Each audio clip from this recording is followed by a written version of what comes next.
Arte y artistas judíos, con Federica Palomero. Seguimos hablando de Kiefer. Comentábamos que él viaja a Israel, ¿no?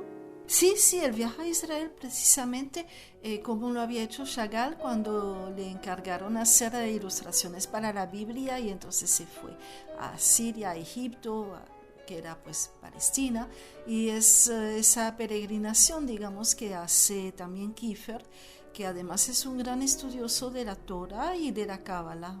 Realmente tiene conocimientos cabalísticos impresionantes que él, por supuesto, después refleja en su trabajo. Él había empezado a interesarse por el judaísmo antes, de hecho, de los años 80, cuando realmente ya se adentra mucho en el tema. Como había dicho, a través del aporte, por ejemplo, de los filósofos alemanes a la cultura de su país, ¿no? Y a la identidad, pero también él le da mucha importancia a la obra de Paul Celan. Paul Celan era un poeta rumano, pero de habla alemana, cuya familia pereció. Él fue el único sobreviviente de su familia, todos perecieron en el Holocausto, ¿no? Y él trabaja sobre todo a partir de Todesfuge, ¿no? Que es el poema más conocido de Celan, que es sobre Auschwitz precisamente, ¿no? Y por ejemplo, él tiene unos títulos de obras que toma directamente de versos de Todesfuge, como Tu cabello de oro, Margarete, tu cabello de ceniza, Sulamita. Eso viene de ahí, ¿no? Pues se refiere mucho a Celan, se refiere también mucho a la alquimia, que va a seguir siendo uno de sus temas preferidos, ¿no? Por ejemplo, él usa el plomo como material dentro de su obra, ¿no? Las esculturas, por ejemplo, de plomo, ¿no? Realmente muy impresionantes porque son muy cerradas, muy pesadas, y también, con el color, ¿no? Natural del plomo, ¿no? Y el plomo es un elemento importante en la alquimia, que el propio Kiefer relaciona con la creación artística, en el sentido de que tanto el arte como el plomo transforman la materia en espíritu.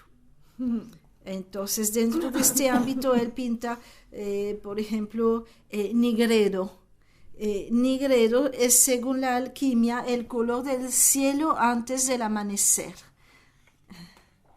que es un color como un grisáceo, y la verdad que el gris es el color que dominaba, porque ahora ha vuelto al color, ¿no? La obra de Kiefer, pues en todos esos años, ¿no? El Nigredo es un paisaje muy, muy desolado, muy triste, muy desértico, donde uno ve una tierra muy seca, con surcos, con cenizas, con restos de cosas que se quemaron. Entonces, claro, eso transmite también un sentimiento de soledad, de tragedia, y al mismo tiempo es muy romántico. Es decir, que muy alemán. Exactamente, Kiefer, siendo un artista contemporáneo, pues también va hacia esa tradición del romanticismo alemán, ¿no? Lo reivindica de cierta manera, ¿no? Y esto también es muy importante, porque en el arte alemán de él y de sus contemporáneos hay una voluntad precisamente de narrativa, que estaba bastante mal vista en esa época, que la pintura tenía que ser, solamente un planteamiento plástico, formal, etcétera, ¿no? Y resulta que él no piensa así, ¿no? Entonces, a partir del nuevo milenio, digamos, ¿no? Él sigue trabajando con Paul Celan, pero también le da más importancia entonces a la Torah y a la Cábala, ¿no? Y la naturaleza siempre está ahí, ¿no? Porque la naturaleza es como una especie de espejo, digamos, ¿no? De la cultura. Él dice, no hay representación inocente del paisaje, imagínate, ¿no? Por ejemplo, tiene un paisaje marino muy, muy romántico, que puede evocar un poco a Turner, ¿no? que se llama Isaac Abravanel, El festín de Leviatán. Muy que nos llega muy directamente a los españoles, ¿no? Exactamente, ¿no? Pero uno dice, bueno, pero ya va, ¿qué tiene que ver, no? Todo eso es sumamente críptico. La pintura de Kiefer no es una pintura fácil. Es una pintura compleja por toda la iconografía, además, por supuesto, bueno, de ese aspecto matérico gris muy fuerte que tiene, ¿no? Entonces, ¿de qué habla allí, no? Resulta que él da algunas pistas, gracias a Dios ayuda, ¿no? La referencia a Abravanel, bueno, que sabemos que es el autor de la Carta a los Reyes Católicos en contra de la expulsión, ¿no?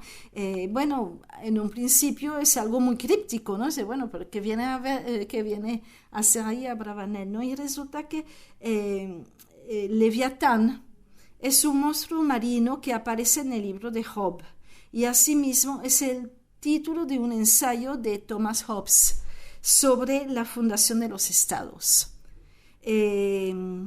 Que a su vez fue la inspiración de un estudio que se llama Leviatán como doctrina de Estado en Thomas Hobbes, significado y fracaso de un símbolo político.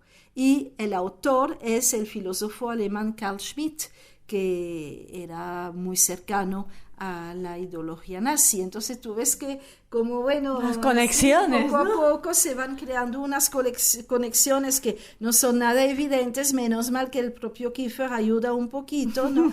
Y entonces digamos que podríamos entonces ya conociendo todo eso interpretar la pintura como una alegoría tal vez del peligro de las ideologías cuando se mezclan con la religión.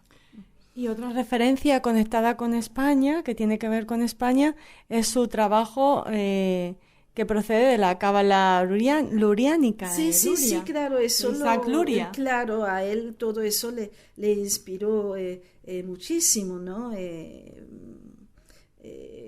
Él, bueno, estudió muchísimo también a Gershom Scholem, ¿no? Que es, bueno, el gran especialista en cábala y además muy amigo de Walter Benjamin, ¿no? Entonces, en ese asunto de quebrar los vidrios, por ejemplo, ¿no? Que es, bueno, una especie de performance que él hizo en el Museo de Tel Aviv y que después quedó documentado y además quedaron ahí todas las vajillas rotas, pues hay algo que tiene que ver con todo eso, ¿no? Con eso de la cábala luriánica, en efecto, ¿no?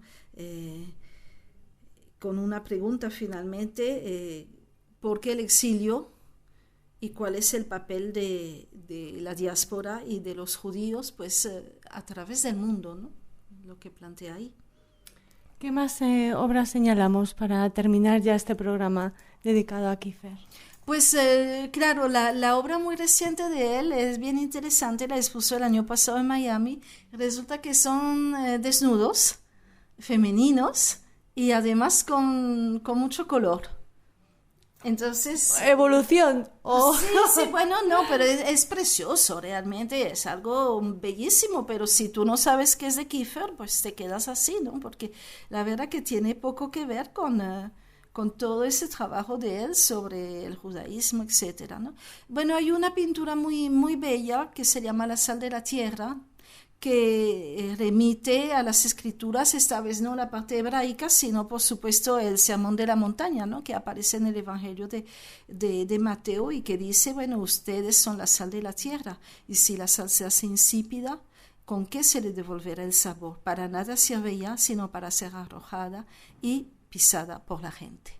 Y entonces a partir de allí, pues él nos pinta un mar de Galilea y el monte sobre el cual subió Jesucristo para dirigirse a la gente y hablarles pues precisamente de la sal de la tierra, ¿no? Y él relaciona esto, por supuesto, con la alquimia, ¿no? Él siempre pone esos símbolos de el mercurio, el azufre, y la sal, que son tres elementos importantes de la alquimia, pero que al mismo tiempo se relacionan con el cristianismo, porque el azufre representa al Padre, es un principio masculino, la sal, la fuente, lo sólido del cuerpo humano es el hijo, y el mercurio es un principio etéreo que representa pues el alma, es decir, el Espíritu Santo. Entonces como todo finalmente confluye, ¿no? Y cuando digo que es importante la iconografía en él, no solamente es importante,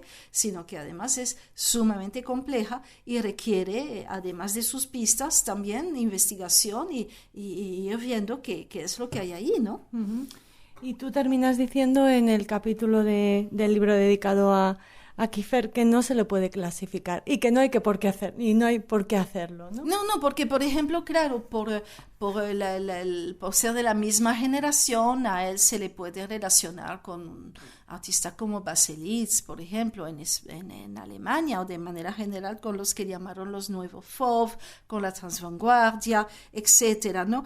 Pero él no tiene los colores violentos de esa gente, no tiene su expresionismo, más bien él se mantiene en una gama de colores sumamente reducida, de ocres, de grises, etcétera, ¿no? Entonces esto hace que es bien difícil realmente clasificarlo.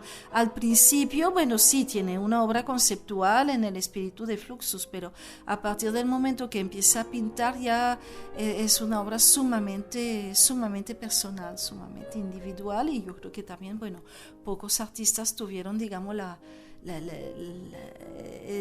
esa valentía de enfrentar pues estos temas, ¿no? tan cercanos y dolorosos. Muchísimas gracias. Un programa más por acercarnos a artistas como Ansel Kiefer. Bueno, pues gracias y hasta pronto.